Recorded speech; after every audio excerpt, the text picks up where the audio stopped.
It's a symbol of the Atlantic forest. It's a symbol of the Brazilian biodiversity, and it has a story to tell.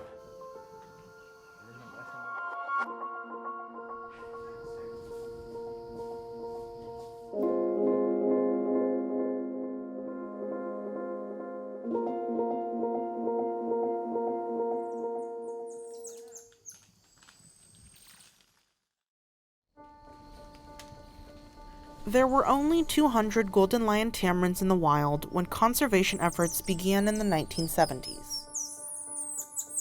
It exists only here, nowhere else in the world. Decades of work grew the population, and the golden lion tamarin became one of the world's great conservation success stories. But then we started seeing the tamarins die. The cause of death was yellow fever.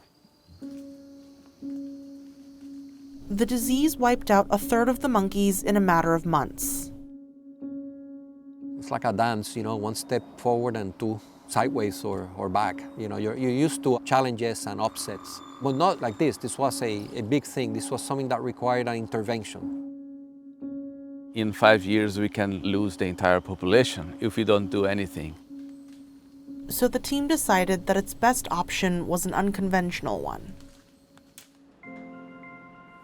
When the idea came of vaccinating the tamarins, we said, this looks interesting for us to do this, but will it work? It's a first-of-its-kind effort, one for the sake of saving wild animals, not people. They seem very, very strong interventions, but you always have to think about when is it better to intervene than not to. After a long approval process, researchers set out with a modified yellow fever shot deemed safe and effective in the monkeys. We have these traps where they go in and they'll trigger a lever and the trap will close. Then it's off to the lab.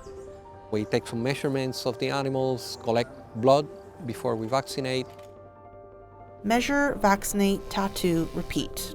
After a couple of months, we started thinking that, all right, I think this is going to work. And so far it has. Scientists have seen 90 to 95% vaccine effectiveness with no serious side effects. Still, critics say this is a step too far, to just leave it be. But conservationists say we haven't, not in the grand scheme of things. By the way we walk around this whole world, probably every single species, in every place, you can see our human actions touches them. The conservation challenge from now on, from a lot of species, is this: how do you live together?